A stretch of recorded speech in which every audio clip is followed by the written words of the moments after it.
zoning administrator for this meeting today. I'll call the meeting at 3 p.m.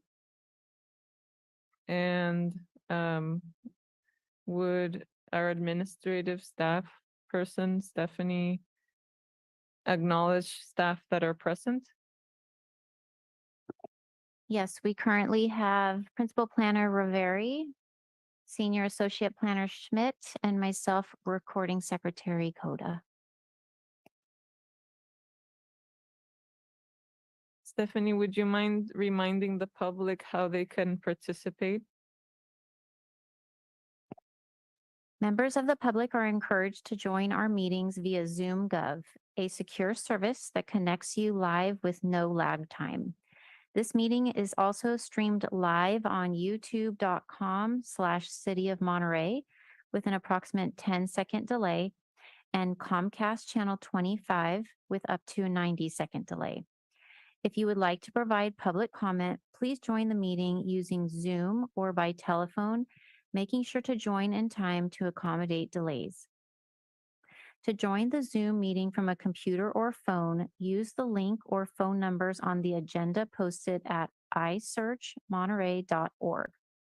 Since the meeting has started, you'll find the agenda under the Recent tab. To join by telephone, dial 833-568-8864, toll free, then enter the webinar ID. The webinar ID is 160-666-5889. If prompted for a participant ID, press the pound key. Detailed instructions for using Zoom are available at monterey.org/public meetings. To provide public comment via Zoom, please use the raise your hand function at the bottom of your screen. To provide comments by phone, dial *9 to raise your hand, then *6 to unmute when called upon. Public commenters will be announced using their last 3 phone number digits or the name typed into Zoom. Public commenters will be muted until it is their turn to speak. Please turn off TV or computer speakers or go to another room while connected, as background noise interferes with the broadcast. Public speakers will be called upon in order of hands raised. There is a 3-minute time limit for today's meeting. Please stay within that limit. Thank you, Stephanie. So right now I'll open it up for public comments for items not on today's agenda. Anyone from the public can speak on items not on today's agenda for 3 minutes. Do we have anyone in the chambers or online who would like to make a public comment? I don't see any hands raised. Okay, I'll close public comments for items not on the agenda. And I will now go to the consent items section of the meeting agenda. Item number 2, which is approval of the October 6th, 2022 minutes. I reviewed the minutes and watched the October 6th, 2022 zoning administrator meeting, the recording, and I don't have any objections to the minutes as presented. So I approve the October 6th, 2022 minutes, or I'm sorry. First, would anyone from the public like to make a comment on the October 6th, 2022 minutes?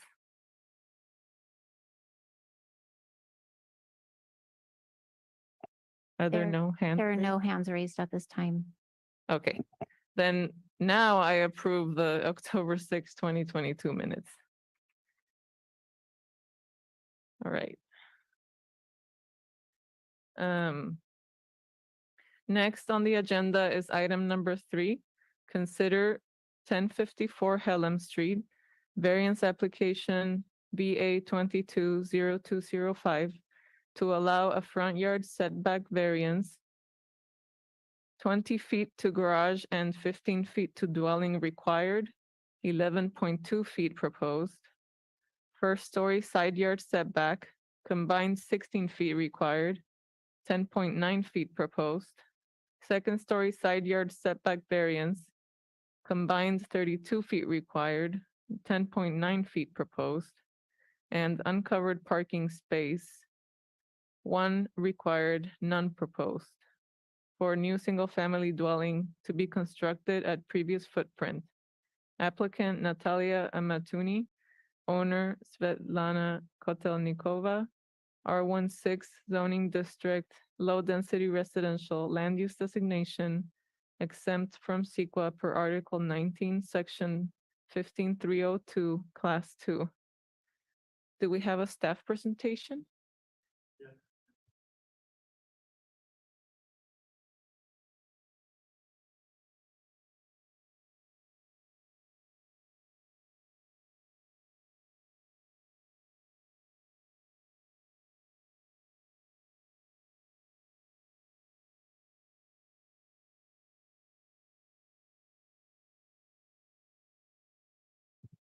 By the way, are you sharing your screen?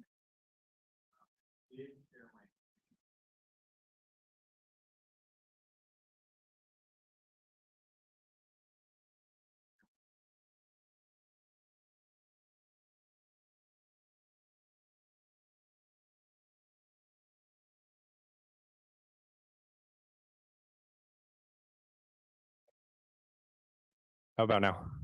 Okay, yeah, the mute was on, which is a new feature, so I apologize. So I'll go back. So again, my name is Chris Schmidt. I'm a senior associate planner for the city of Monterey, and I had been working with the applicants on this project. Again, the staff recommendation is to approve the variance for the less than required front and side yard setbacks and no uncovered parking space. Just some background information about the site. It is zoned R16 and has a general plan designation of low density residential, which is our single family residential neighborhood land use and zoning. And it previously contained a single family dwelling, which you can see in this aerial here. It's located on Helm Street in the Old Town neighborhood. Further background, so in 2018, the applicant had applied for an architectural review permit for an addition, new roof line, and some decks. In between 2018 and 2019, staff found that the building was a non-conforming structure. It contained 2 residential units and was deemed to be a duplex. And so the applicant was limited to the amount of work that they could do. So they had to apply for a variance to only be allowed a 10% increase in floor area because of that non-conforming duplex. And then they also had applied for a garage height variance because of topography. And then later in 2019, the Architectural Review Committee approved the proposed design. And then in 2021, that the applicant had gone through the building plan check between 2019 and 2021, and in 2021 that building permit was issued. And then in 2022, August of this year, the project was halted because they had demolished beyond what was approved in their building permit. So this was just a rendering that the applicant prepared of what the final building would look like. And so really the main changes, as I mentioned, were there were some exterior aesthetic material changes, as well as an addition of about 200, I believe 250 square feet or so, as well as some new decking at the rear.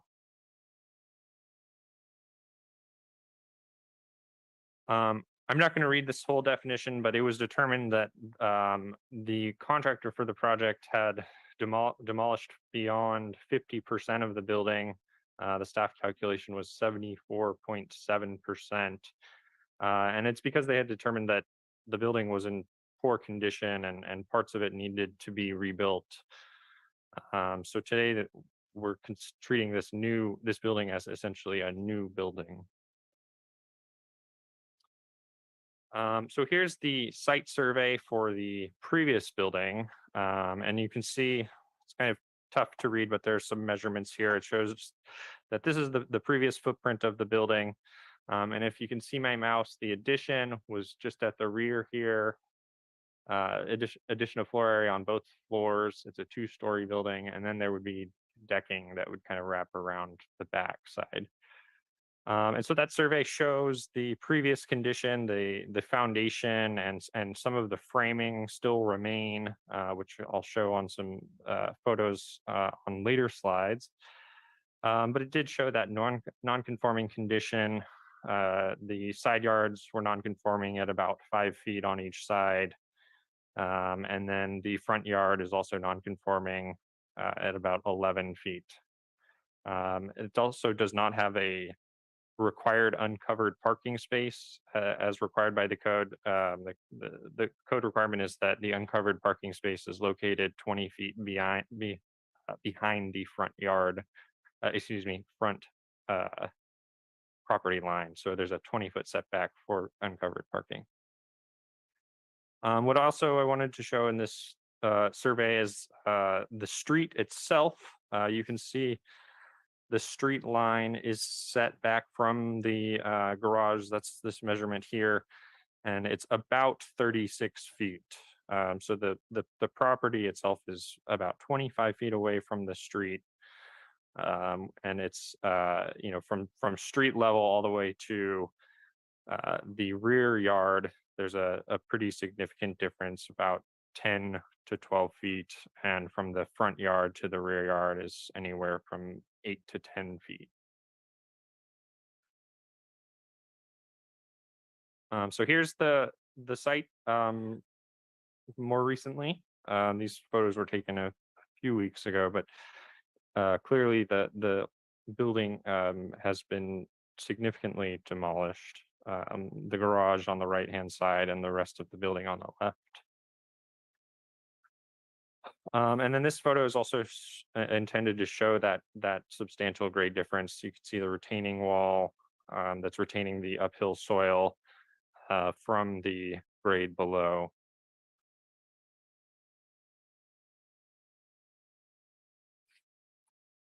So moving to the required findings for, and I also wanted to detail, there was a question that came up in the staff report regarding some of the calculations for floor area. I think that it was just a difference in how I calculated versus how the applicant had calculated on it. It doesn't cause the project to exceed the floor area requirements. It's about a difference of I think 40 square feet. Anyway, moving on to the findings. So the first finding is that because of special circumstances or conditions applicable to the subject property, including size, shape, topography, location, or surroundings, strict application of the requirements of this ordinance deprives such property of privileges enjoyed by other properties in the vicinity and under identical zoning classification. So basically, we're looking at whether there are hardships associated with the site that might cause development to be difficult in some way, or in a way that's different from how other properties have been developed. So in this case, as I mentioned, there is significant topography at the site, and the siting of the demolished dwelling, including that existing foundation and retaining wall, which causes additional topography issues, that would be considered a special circumstance in this case. Like I mentioned, the existing grade between the front and rear is anywhere from 8 to 12 feet, and then that existing retaining wall also causes grade issues. And then looking at other properties in the vicinity, there was a very similar development pattern where many properties in this area are set back kind of the same distance as this property, and they do not have the required setback or parking requirement. Number two is that granting the application will not be detrimental or injurious to property or improvements in the vicinity or of the development site or to the public health, safety, or general welfare. This project would not be detrimental to property in the vicinity. It would not result in privacy or view impacts due to the siting and topography. There's quite a bit of site topography, and there are really not any views that are to be impacted. That site is located more than 20 feet from the existing street, and so the driveway is kind of almost like a typical length driveway, which should provide the required parking. And then the third finding is that granting the application is consistent with the purposes of this ordinance and will not constitute a grant of special privilege inconsistent with the limitations on other properties in the vicinity and in the same zoning district. The proposal is consistent with the purposes and objectives of the ordinance because it would result in development that is compatible with the city and surrounding area. Alternatives would require additional grading that could result in degradation of the environment. And as I mentioned, neighboring properties have similar development patterns due to topography on that side of Hellam Street. There are a number of standard conditions of approval that have been included in the resolution, but I just wanted to add these two just to be clear with our applicants, so that the first one be that the single family dwelling design is revised to include internal connection because our code requires that single families be fully interconnected. Or one of the floors be converted to an ADU subject to the requirements of our ADU ordinance, which is Monterey City Code 112.6. And the next is, I was notified by a number of neighbors that some trees on the site had been removed. And so, if those were removed illegally, I spoke briefly with forestry staff about this, that they would be required to be replaced at whatever ratio is determined by the forestry division staff. So again, staff's recommendation is to approve the project. I'm available for questions, and I did see that the applicant, their contractor and engineer are on the call as well. Thank you. Thank you, Chris. I have a few questions.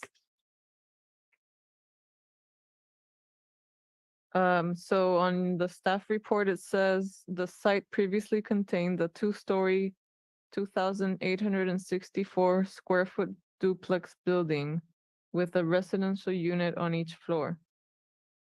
And then the project description says approval of the proposal would result in a 3,435 square foot single family dwelling. Can you explain the difference, the increase in the square footage with this proposal? Yeah, so the 2,864 square foot number doesn't include the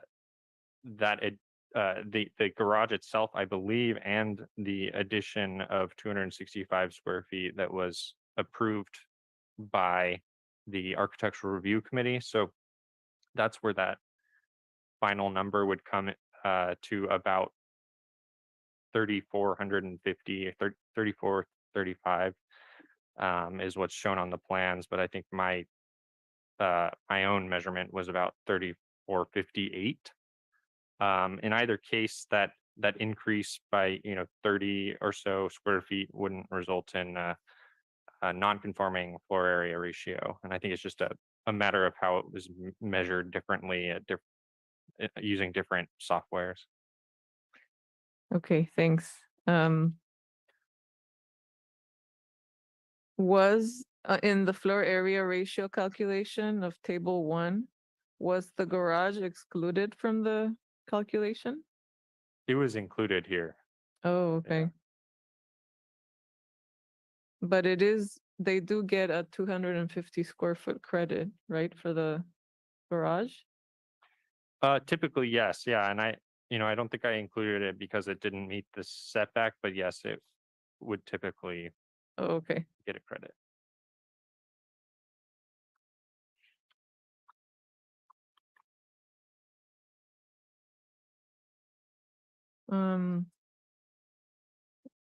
Do you have a floor plan that where you could show the second unit? Yes.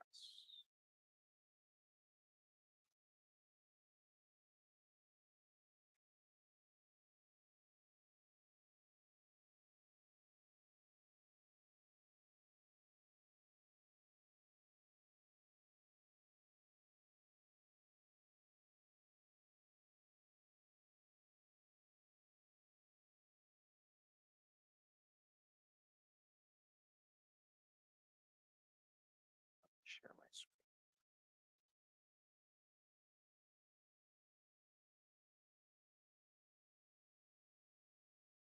So here's the lower floor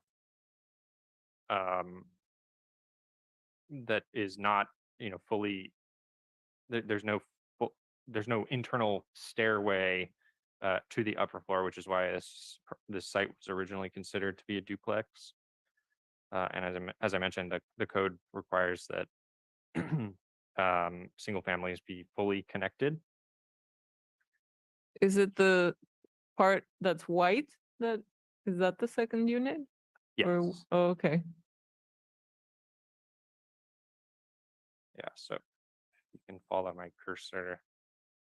Comes around here. I'm on the right hand side is under the garage and other crawl space area. And then this is the Oh, okay. other living space area. Okay. How big is that? Do we know? It is over, I think it's about 1,300 square feet. It's over what our ADU ordinance would require. So they would have to revise this as part of their building permit and reduce it in size to meet, I think, the requirement for a 2-bedroom space is 1,050 square feet. Okay. Yeah, I believe it's 1,000. It may just be 1,000. Yeah. Okay.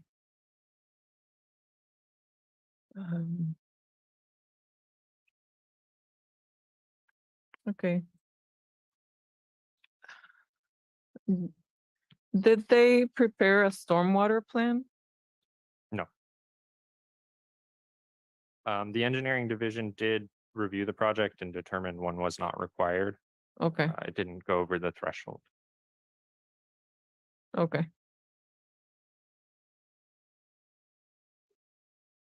That concludes my questions. Thank you, Chris. Then now I would like to ask the applicant to make a presentation if they would like. And then after that, I will open it up for public comments. Is the applicant here and would like to speak?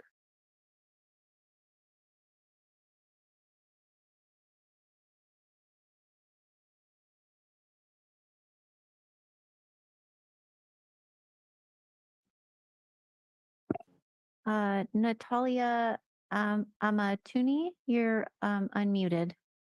Yeah, I'm not sure. Hi, hello everyone. I'm not sure what we have to speak about because I know that engineer is also, in the meeting and maybe he can, I mean, if it's needed to explain why the building was demolished, but original intent was just to increase a little bit square footage on both floors and just pretty much keep the building the way it was. It was permitted as a duplex. It was not done or anything. So this is how the owner actually received this structure. So there were 2 kitchens, 2 entries, and all we did is just added, I believe, 120 something 8 square feet per each floor. Other than that, what happened later is that the building was just in such a poor condition that engineer requested most of it to be demolished. Maybe he can talk if it matters and if you want to, to hear it.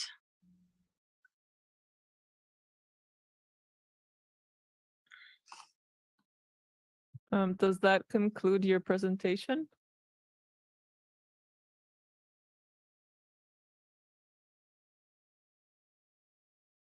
Okay, well, she's muted, but is the engineer here? Yeah, engineer should be there. Just his name is Ken Season. Maybe see if he's there.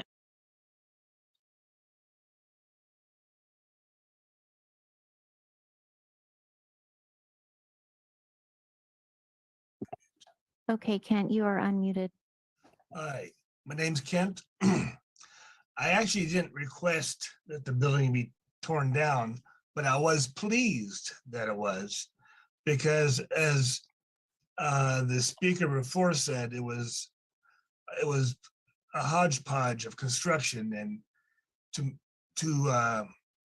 keep the stud walls and stuff would have required some bad detailing that could have incurred water problems in the future. But if I could request more things be torn down, I'd like that fireplace torn down. That's just a seismic hazard right now. But yeah, I didn't actually request things be torn down, but I was happy that things were torn out so we could do clean details and make the project better. You know, it was. So yeah, I was happy that he tore it down or tore out the walls, because the walls were really badly framed, and they're making the foundation difficult to work with because they were in the way of the foundation. They kind of broke up the first floor slab from the foundation because, as you said, it wasn't built as a unit in the past. That's all I have to say. So you have any questions? Thank you.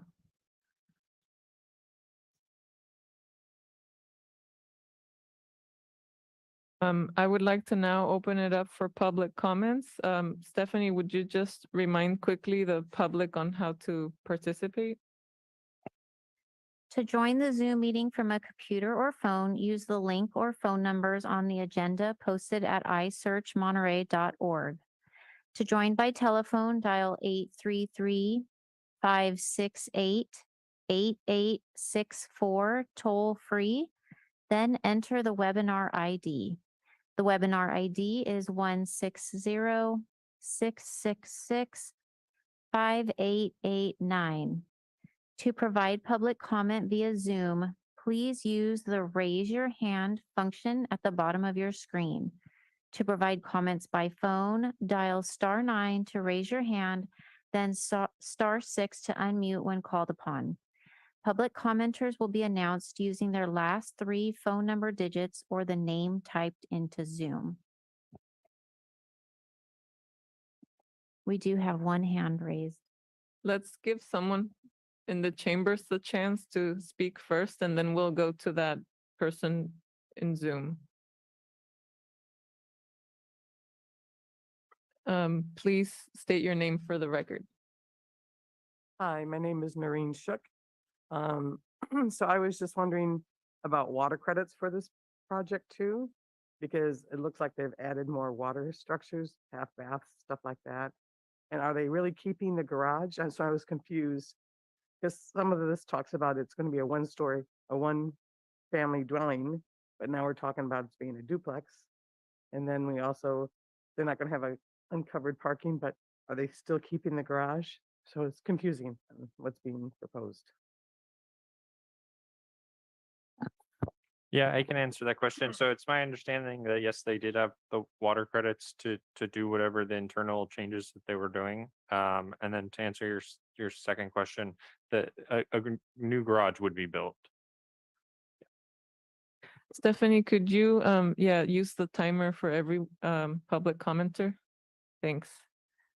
Could we now see if that person still has their hand raised?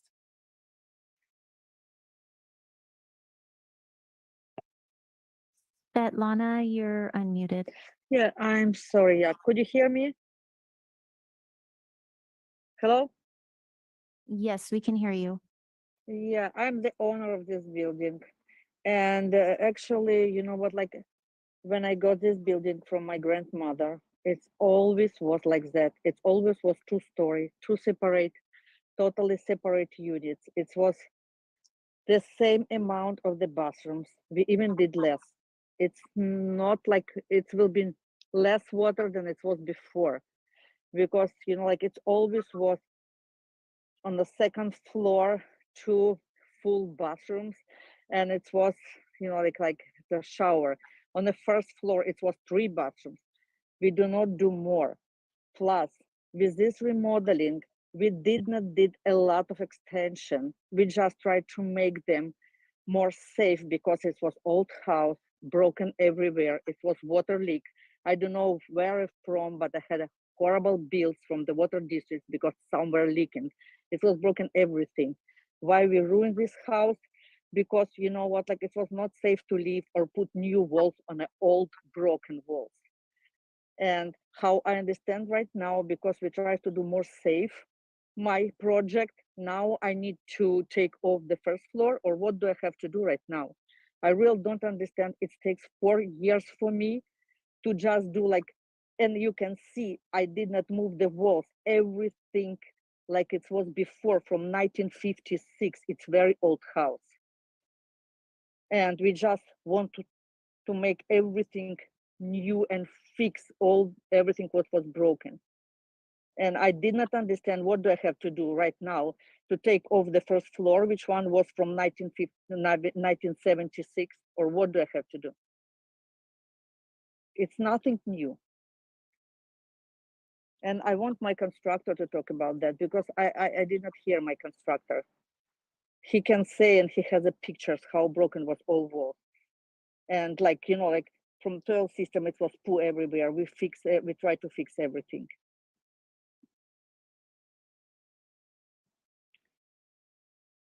Sorry.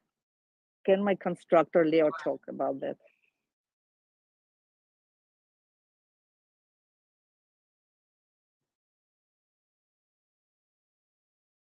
Okay, thank you for your comment. Do we have another hand raised? Leo Kotyakov, you're unmuted. Yes, hi. My name is Leo Kotyakov. I'm a general contractor, and I'm the guy who doing this job, and I'm the one who did all this stuff. And the reason, like, why I took down more stuff. Well, first of all, I'm a licensed contractor, right? And I went to school for 4 years to get on my license. And it always says like when I took my test, this question was on test as well, and it's a law in California.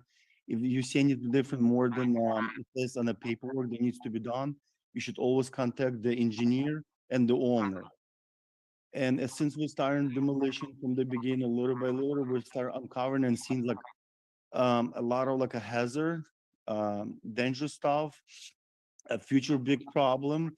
And I'm pretty sure if we would try even to lift those walls, building department from senior city of Monterey would not sign it off on that because the whole prior construction, it was poorly built and it was wrong. It's like, I don't know how the building was even standing there with all this damage that was over there, you know? And since we keep going doing demolition like a little by little, which just seems like everything bad. So I was taking all the pictures, send it to my engineer, consulted with him for many times. I had him actually come to the job site to look at it, call the owner, have her come out and take a look at it before I was going down more and more for demolition, you know?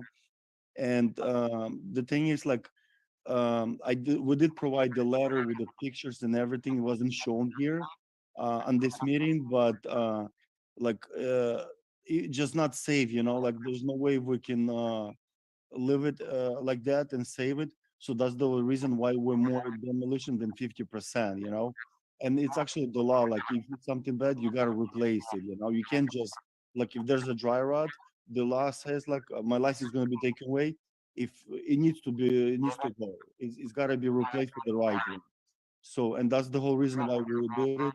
And this is exactly what happened. That's why it's went up more than it was percipate originally in the plans. And I'm done. Thank you. Do we have anyone else from the public who would like to make a comment? You may come up to the microphone. Please state your name. My name is Vera Fierce, and I was just. My name is Vera Fierce, and I was just wondering about the parking of all these people that will be moving in, because it's a very tight area of Hallam Street right there. And we have a lot of problems that it is. I'm just wondering if that can be addressed. That's my question. Yeah, so you know, the finding for the uncovered parking had to do with the kind of unique circumstance of that the road itself is set back you know, more than 35 feet from the proposed garage. And so the typical setback, the typical space that would be needed to be able to fit behind your 20-foot setback would be you know, for the exterior, it would be you know, 38 or 40 feet. So it was very, very close just for the driveway itself. So based on the topography and the circumstance of the setback building, that's where staff came up with that finding, is that there would be space in the driveway itself for parking. So But there'll be at least 4 cars, and there's like 1 car can park there. yeah, I mean, our requirement is 2 cars typically, and so that finding was based on the 2-car requirement. You know, ADUs for this site don't require any replacement parking, so staff really looked at this as no change from what was there before. Yeah.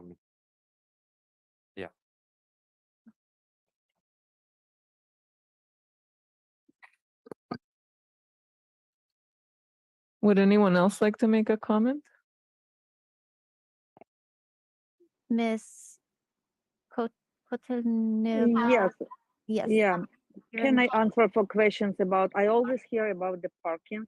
I have garage for 1 parking, for 1 car, and I have driveway for the 2 cars. It's not for 1. We pull off actually the small, like, you know, like the flowers and everything. Now it's a full 2 cars, like a driveway. Plus, you know, like all my neighbors park car on a parking which are exactly in front of my house, and I do not count this parking. But all my neighbors use this parking which one located in front of my house. I count only 2 cars on the driveway and 1 car in a actually garage.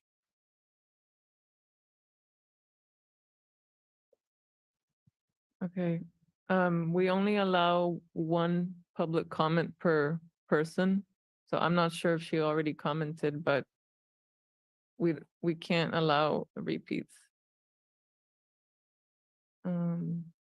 Is anyone else here for a public comment?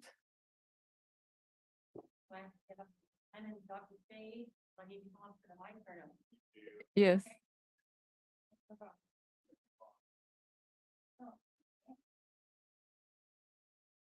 Okay, my name is Dr. Shade. I've lived on 1029 Hallam Street for 50 years. I have a house that's 1919. And I understand there's a lot of issues. It's about repairing the houses, but I still have a concern about the parking also. I used to have a motorhome, and the parking is so bad on Hallam Street that I had to sell it because I could not get into my own yard. Now you're talking about an ADU, and you're talking about a tiny little parking space. What, one's going to park behind the other in that little parking area? There's going to be more cars there. I mean, let's be real about it. You're not going to just have 2 small, of course, you're going to be small cars. They got to be tiny cars. A big truck won't even fit in there. And so I have a concern about the parking. Anybody want to address that or talk to me about it? Yeah, I think I've addressed the parking, so they I have think it's totally inadequate. you Yeah, know, it, I understand, and I think when compared to what our typical standard is, it's very, very close to what it is, and that's what that's based off of. But I completely understand your concern. And your It's a typical. narrow street, and Oh, it's very narrow. yeah, I mean, we couldn't even get a fire engine in there if we had to. sure. Now you're gonna put more cars in there. Doesn't make any sense to me.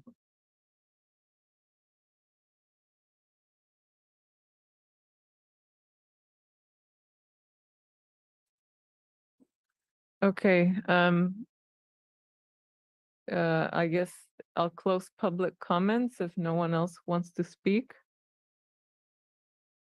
All right, let's close public comments. Let's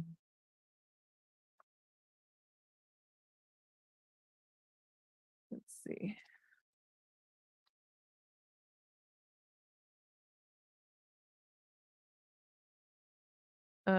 So in order to approve this variance, the 3 findings have to be made. I agree with staff's findings about the topography of the site and that many neighboring properties also have their buildings at about the same front yard line. And so because of that, I believe that the proposal meets finding number 1.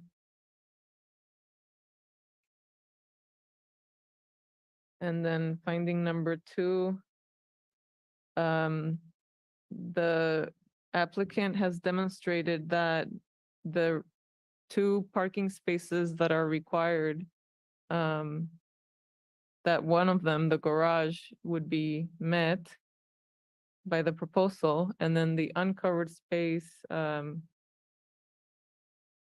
it would not meet the required parking dimensions for an uncovered space.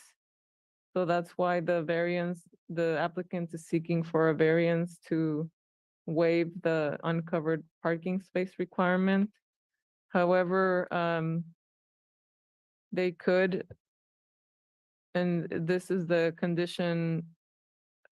Chris, is it true that this condition is true for other properties in the vicinity? That the house is closer than the setback to the front? Yeah, a number of properties on that side of Helm Street are within 15 feet from the front property line and have very short driveways. So this situation is not unique to this lot. There are other lots nearby that also have a very short driveway. And so,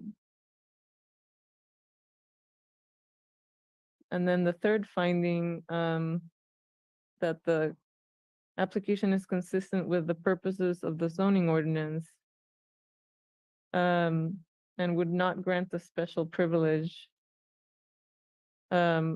Like I mentioned, there are other properties in the vicinity that have a short driveway, so it wouldn't be a special privilege to this property. And the development would be compatible with the surrounding area. There are similar development patterns nearby due to the topography.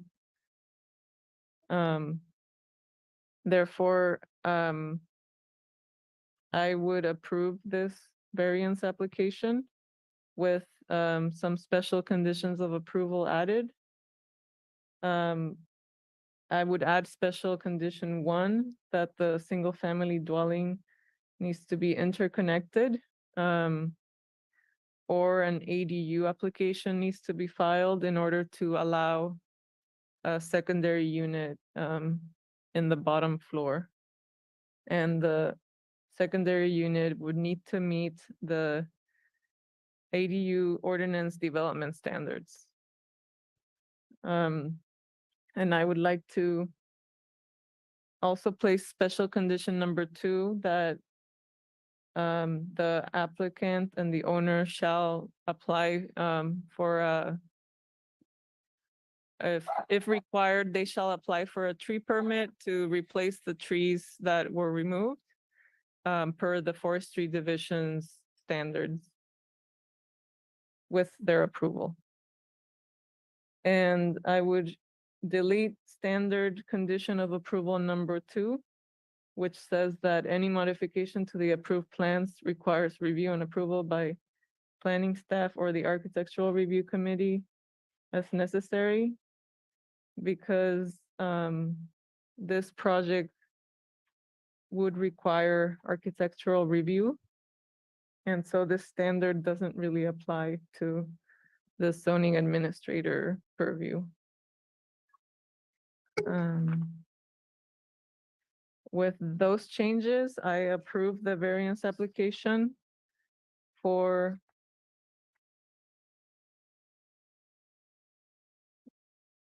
to allow a front yard setback variance of 11.2 feet, a first story side yard setback of 10.9 feet, a second story side yard setback of 10.9 feet, and a waiver of the uncovered parking space. Oh, one more correction is the title of the resolution says parking variance for one covered space. So that should say uncovered. And that concludes my decision. This variance permit is appealable within 10 days of today's hearing with forms available at the planning office. I would like to thank the applicant and staff and members of the public for their participation. So now I would like to adjourn the meeting at 3:47 p.m.